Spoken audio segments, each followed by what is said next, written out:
प्रिय विद्यार्थियों, हमारे पिछले वीडियो में जो शिवा बावनी के संदर्भ में हम ऐतिहासिकता भूषण काव्य की ऐतिहासिकता पर विचार कर रहे थे, उसी बात को आगे बढ़ाना चाहेंगे। शिवाजी की मुगलों के साथ की हुई संधि भी शीघ्र ही टूट गई और शिवाजी ने भी अपना कोंडाना, सिंहगढ़ का किला तथा पुरंदर का किला रातों रात जीत लिया। इसके बाद उन्होंने जंजीरा द्वीप, जहाँ पर अबीसिनिया के हबशी रहते थे, आक्रमण कर दिया। यहाँ फतेह खान ने भी उनसे संधि कर ली। इससे चिढ़कर हबशियों ने उसे मार डाला और मुगलों से संधि की याचना की। शिवाजी ने उस ओर से ध्यान हटाकर सूरत को पुनः लूटा। वहाँ से लाखों की संपदा लूटकर तथा 12 लाख वार्षिक कर का आश्वासन पाकर वो वापस अपने राज्य में लौटे। इसके बाद नई फौजी शक्ति एकत्रित कर उन्होंने खानदेश तथा बराड़ प्रांत पर आक्रमण किए। वहाँ के मुखियों ने भी कर देने का वायदा किया। इन्हीं दिनों उन्होंने सलहेरी का दुर्ग भी जीत लिया। मुगल सूबेदार दाऊद खां कुछ भी न कर सका। इस कारण औरंगजेब ने वहां पर महावत खां को भेजा, किंतु सफलता न मिलने पर बहादुर खां को भेजा। इस प्रकार औरंगजेब शिवाजी के डर से बार बार अपने सूबेदार बदलने लगा। सलहेरी के युद्ध में मुगल सेनापतियों की बड़ी मिट्टी खराब हुई। वहां मुगलों की करारी हार हुई तथा अनेक मुगल वीर काम आए। इस कारण शिवाजी का मुगलों पर आतंक बहुत फैल गया।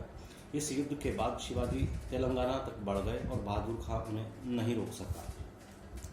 शिवाजी ने गोलकुंडा की राजधानी भावनगर पर आक्रमण कर दिया और वहां से लाखों की संपत्ति लूटकर वापस लौटे।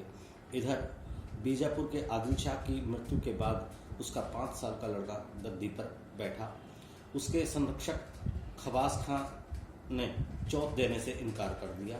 चौथ एक तरह का कर था। शिवाजी ने पन्हाला किले को जीतकर कर्नाटक के कई शहरों को लूट लिया। इसके बाद सतारा आदि किलों को भी जीत लिया। इस प्रकार बहलोल खां की पूर्ण रूप से हार हुई। उधर शिवाजी ने मुगल सरदार दिलेर खां को भी हरा दिया। औरंगजेब जब उत्तर भारत की ओर व्यस्त हुआ तो शिवाजी ने अपना राज्याभिषेक करवाया और ज्येष्ठ शुक्ल 13 संवत 1731 विक्रमी को यह शुभ कार्य संपन्न हुआ। राज्याभिषेक में बहुत अधिक खर्च हो जाने के बाद शिवाजी को रुपए की बहुत अधिक आवश्यकता थी। अतः उन्होंने बड़ी कूटनीति से युद्ध कर मुगल सूबेदार बहादुर खां को लूट लिया और लगभग 1 करोड़ रुपया प्राप्त किया। उधर बीजापुर में बहलोल खां ने संरक्षक बनते ही शिवाजी को कर देना आरंभ कर दिया। शिवाजी ने इधर बहादुर खां से भी संधि कर ली और कर्नाटक की ओर बढ़े। वहां शिवाजी लगभग 18 मास तक युद्ध में व्यस्त रहे और अपने राज्य का बहुत अधिक विस्तार किया। इस प्रकार शिवाजी का नया विजित प्रदेश पूर्वी घाट से पश्चिमी घाट तक किलों की सुदृढ़ पंक्ति में सुरक्षित हो गया। इस प्रकार शिवाजी का सारा जीवन ही युद्धों में बीता। उन्होंने अपने राज्य का विस्तार एक छोटे से किले से किया। उनके चारों ओर मुगल साम्राज्य, बीजापुर, गोलकुंडा, कर्नाटक, हबशी और फिरंगियों के प्रांत थे, जिनसे शिवाजी को रात दिन युद्ध करते रहना पड़ता था तथा जो हिंदी साम्राज्य के विकास मार्ग में मुख्य बाधा थे। पर शिवाजी ने इनका सफलतापूर्वक सामना किया तथा उनके सभी प्रयत्नों को निष्फल कर दिया। भूषण ने शिवाजी की इन्हीं सभी ऐतिहासिक विजयों को अपनी काव्यशाला में पिरोया है। शिवा बावनी में भी इन ऐतिहासिक घटनाओं की झलक मिलती है। औरंगजेब की निंदा वाले पदों में भी शिवाजी से प्रत्यक्ष रूप से कोई संबंध न होने पर भी खलनायक के संबंध में कवि ने ऐतिहासिकता का पूर्ण निर्वाह किया है। और इस प्रकार हम देख सकते हैं कि शिवा बावनी में कवि ने ऐतिहासिकता का पूर्ण रूप से निर्वाह करने का प्रयास किया है। अब अगले प्रश्न के रूप में हम देखें, राष्ट्रीय चेतना का प्रश्न महत्वपूर्ण प्रश्न है भूषण के संदर्भ में, और हम शिवा बावनी के परिप्रेक्ष्य में ही उनकी कविता की राष्ट्रीय चेतना पर विचार करेंगे। शिवा बावनी के बारे में पहले भी कहा जा चुका है कि कोई स्वतंत्र ग्रंथ नहीं था। इसमें कवि ने शिवाजी और छत्रसाल संबंधी पदों को रखा है और उनकी प्रशंसा में जो उन्होंने हिंदी प्रांत को पुनर्जीवित करने के प्रयास के रूप में अपनी वीरता दिखाई थी, उसी की प्रशंसा कवि ने की है। अब हम शिवा बावनी की राष्ट्रीय चेतना या राष्ट्रीय भावना पर दृष्टि डालते हैं। राष्ट्रीय भावना का संबंध किसी भी राष्ट्र के सामूहिक जीवन, उन्नति एवं आत्म गौरव से है। जाति या राष्ट्र के व्यक्तियों की एक साथ हिल-मिल कर रहने तथा सामूहिक रूप से अपने देश की रक्षा करना और उसकी उन्नति में सहायक होने या उन्नत बनाने की इच्छा रखना ही राष्ट्रीय भावना कहलाती है। यह भावना अपने देश के लिए अगाध भक्ति में, संस्कृति एवं सभ्यता के प्रति गौरव भावना रखने में, देश की स्वतंत्रता की रक्षा में, विदेशी शासन के प्रति घृणा एवं द्वेष की भावना रखना तथा देश की सामाजिक, राजनीतिक, धार्मिक स्थितियों में सुधार करने के राष्ट्रीय भावना के अंतर्गत ही आती है। जातीय जीवन में राष्ट्रीय कविता का विशेष महत्व है। देशभक्ति, देश की एकता एवं अखंडता तथा विदेशियों का विरोध करना ही राष्ट्रीय कविता का मुख्य उद्देश्य होता है। राष्ट्रीय कविता के संबंध में एक तथ्य यह भी द्रष्टव्य है कि इस प्रकार की कविता का सृजन एवं विकास विशिष्ट परिस्थितियों में ही अधिक तीव्र गति से होता है। राष्ट्र निर्माण एवं जनजीवन के उत्थान में इस राष्ट्रीय काव्य का एक विशेष स्थान होता है तथा उद्देश्य की पूर्ति हो जाने के उपरांत ऐसे काव्य का महत्व भी कम हो जाता है। हिंदी के रीतिकालीन कवियों में भूषण का स्थान अत्यंत विशिष्ट है। रीतिकाल की परिस्थितियों का भूषण पर पर्याप्त प्रभाव पड़ा है। उस समय में मुगल साम्राज्य पर औरंगजेब का राज्य था। औरंगजेब एक अत्याचारी शासक था। वह अपने पिता को कैद में डालकर तथा भाइयों के खून में अपने हाथ रंगकर गद्दी पर बैठा था। हिंदुओं के प्रति उसकी नीति अत्यंत कठोर थी। उसने हिंदुओं पर जजिया कर लगा दिया था।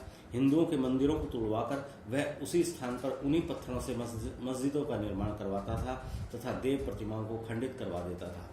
मुसलमानों के एक वर्ग के प्रति भी वह बड़ा अत्याचार करता था। दक्षिण में बीजापुर, गोलकुंडा आदि की प्रसिद्ध मुस्लिम रियासतें थी। मुगल दरबार से इन रियासतों का प्राय युद्ध होता रहता था। ऐसी राजनीतिक परिस्थिति में वीर शिरोमणि महाराज शिवाजी एक उदीयमान नक्षत्र के समान राजनीतिक क्षितिज पर उदित हुए। उन्होंने अत्याचारियों का सामना करने हेतु तथा हिंदू साम्राज्य को स्थापित करने का स्वप्न देखा। भारतीय संस्कृति तथा सभ्यता को विगलित होने से बचाने का वे उद्यम करने लगे। अफजल खां को मार देने, शाइस्ता खां को पुणे से भगा देने तथा सूरत की लूट आदि ऐसी घटनाएं घट गई जिससे कि शिवाजी का यश सर्वत्र फैल गया। भूषण भी राष्ट्रीय विचारों के कवि थे। मुसलमानों की स्वेच्छाचारिता उन्हें पसंद नहीं थी। उन्होंने हिंदुओं पर अत्याचार कर प्राय सभी हिंदू नरेशों को अपने अधीन कर लिया था। भूषण ने इस संबंध में शिवा बावनी में अपने पदों में उल्लेख किया है। एक पद में उन्होंने उस समय के सभी वीर राजाओं को फूलों की उपमा देकर औरंगजेब को भ्रमर की उपमा से विभूषित किया है। उदयपुर के राणा को उन्होंने केतकी का फूल कहा, जहां वह बड़ी कठिनाई से पहुंच सका था या उन पर अधिकार कर सका था। शिवाजी को चंपा का फूल कहा है, जहां वह पहुंच ही नहीं सका, क्योंकि भ्रमर जो है वो चंपा के फूल की ओर आकर्षित नहीं होता है, बल्कि उससे दूर ही रहता है। हिंदी साहित्य के इतिहास का यह सौभाग्य ही कहा जा सकता है कि उसका आरंभ ही वीर रस प्रधान काव्यों से होता है। आदिकालीन समय में सबसे प्रसिद्ध कवि चंद्रबरदाई ने महाराज पृथ्वीराज को विदेशी आक्रमणकारी मोहम्मद गोरी से युद्ध करते भी देखा था। उनकी भाषा में ओज गुण कूट कूट कर भरा हुआ है, लेकिन उसमें श्रृंगार का भी अद्भुत साम्य है। इस काल के चारण कवियों की एक विशेषता थी कि ये राजा का अतिशोक्तिपूर्ण यशोगान ही करते थे। कभी कभी तो ये देश में ही एक राजा के विरुद्ध दूसरे राजा को भी लड़वा दिया करते थे, क्योंकि उस समय देश छोटे छोटे टुकड़ों में बटा हुआ था तथा राष्ट्र प्रत्येक राजा की राज्य सीमा को माना जाता था। फलतः कवियों की राष्ट्रीयता भी उसी सीमा तक सीमित थी। अखंड भारत या सम्मिलित हिंदू जाति, धर्म, संस्कृति एवं सभ्यता का प्रश्न उनके सामने नहीं था। आज भी भावना के अनुरूप हमें उस काल के कवियों की राष्ट्रीयता अत्यंत संकुचित लगती है। भक्ति काल में हिंदू और मुसलमानों में एक मेल की भावना थी। मुसलमानों के आ जाने से राजनीतिक दृष्टि से राजाओं में उनका प्रतिरोध समाप्त करने की शक्ति नहीं थी। उस समय यहाँ के धार्मिक आचारों के समक्ष हिंदू संस्कृति को बचाने का प्रश्न था। यह काम राजाओं पर न छोड़कर इन आचार्यों ने स्वयं किया। कविता राजमहलों और दरबारों से निकलकर मंदिर और मठों में पहुंच गई और यहाँ भी भगवान के प्रति विनय के गीत, उनके वैभव के गीत तथा श्रृंगार मिश्रित भक्ति के गीत गाए जाने लगे। रीतिकाल तक आते आते हिंदू नरेश भी श्रृंगारिकता, वैभव प्रदर्शन तथा विलासिता के पंख में फंस चुके थे। मुगल दरबार की चकाचौंध से सभी प्रभावित थे, अतः उसकी नकल उन्होंने अपने दरबारों में भी की। शिवाजी का दरबार इस संपूर्ण वातावरण से अछूता रहा। उनका ध्यान हिंदू राष्ट्र की स्थापना तथा देश, धर्म, संस्कृति और सभ्यता की रक्षा करने की ओर था। संयोग से भूषण में भी यही सब भावनाएं थी और जब वे शिवाजी के दरबार में पहुंचे तो वहां उनका अभूतपूर्व स्वागत हुआ। वीर शिरोमणि शिवाजी जैसे आश्रयदाता को पाकर भूषण ने अपने आप को धन्य समझा तथा वीर रसात्मक कविता द्वारा खोई हुई हिंदू जाति के हृदय में वीरता एवं जातीय गौरव की भावनाओं को जगाने का प्रयत्न किया। इसी कारण उनकी कविता जातीय भावनाओं से ओतप्रोत है। शिवाजी के हृदय में राष्ट्रहित की भावना कूट कूट कर भरी हुई थी। हिंदू धर्म पर असीम श्रद्धा थी। गौ, ब्राह्मण तथा दीन दुखियों की रक्षा करने की भावना उनके मन में प्रबल थी। भूषण ने शिवाजी की दानशीलता, वीरता तथा धर्म रक्षा की भावना का सुंदर निरूपण शिवा बावनी में किया। आज की इस वीडियो में इतना ही। अगले वीडियो में हम आगे देखेंगे कि शिवा बावनी में हमें राष्ट्रीय चेतना किस रूप में और देखने को मिलती है। धन्यवाद।